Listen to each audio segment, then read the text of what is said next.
Le CIVIM, c'est l'endroit où les sociétés viennent présenter leurs innovations aux villes médianes. Le JT du Civil.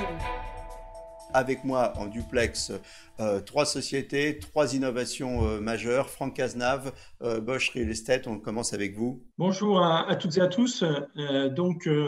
Bosch est la société Comatelec qui est leader de l'éclairage public en France, viennent présenter pour la première fois au CIVIM notre innovation.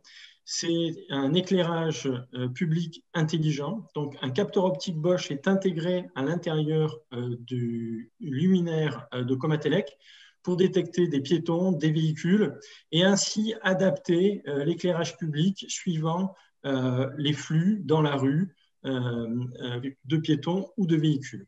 En outre, notre capteur optique est capable de détecter et de classifier les différents véhicules et piétons. Donc, que ce soit la journée ou l'après-midi, nous donnons de l'information sur les flux dans la rue, sur une place, pour que le territoire puisse adapter ses services et son aménagement selon les besoins et la fréquentation par les citoyens. Donc à la clé, qu'est-ce qu'il y a? À la clé, il y a des économies d'énergie, je suppose, avec l'éclairage. Et à la clé, il y a de la data que vous produisez sur les flux de circulation. Exactement, c'est un bon résumé. Réduction de la consommation d'énergie et donc réduction des émissions de CO2 d'un côté.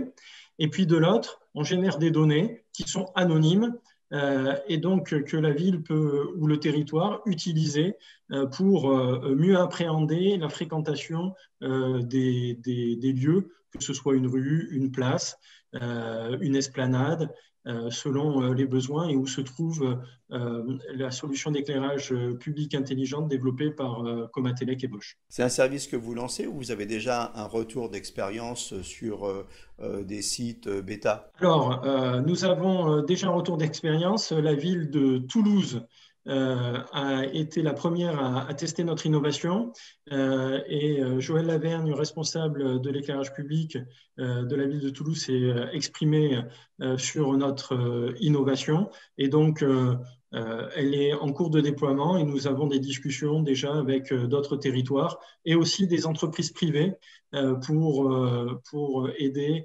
par exemple sur des grands sites industriels, à ce que l'éclairage soit au top quand il y a un piéton qui passe sur un passage pour piétons et qu'un véhicule peut venir traverser ce passage pour piétons et donc sécuriser le passage pour piétons. Franck Reynaud, on va continuer sur la mobilité avec vous. Vous avez une solution qui s'appelle MyBus.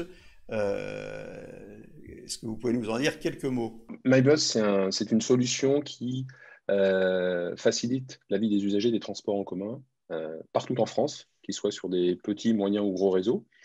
Ce qu'on remarque, ce qu'on a constaté en fait aujourd'hui en France, c'est beaucoup de collectivités, quelle que soit leur taille, en fait, font évoluer très régulièrement et de plus en plus rapidement leur plan de mobilité à l'échelle de leur territoire. Donc là, on parle et bien entendu de transport en commun, mais de multimodalité avec du vélo en libre service, de la trottinette, de la marche à pied aussi. Tout ça autour d'applications mobiles plus ou moins complètes, plus ou moins interopérables. Donc, les collectivités, en fait, les territoires ont un rôle important pour pousser et donner de la visibilité à l'offre de mobilité sur leur territoire. Et en fait, ce qu'on apporte avec notre solution, du fait de sa couverture nationale, puisqu'aujourd'hui, dans MyBus, vous retrouvez 360 réseaux de transport sur de l'information voyageur, en fait, on apporte de la visibilité à toutes les offres de transport de tous les territoires. Et le petit plus qu'on peut apporter avec justement cette couverture nationale, c'est qu'un usager qui, je sais pas moi, qui habite Clermont-Ferrand et puis qui, pour la Toussaint, va en famille à Nancy, il n'a pas besoin de télécharger une seconde appli ou une troisième ou une quatrième appli.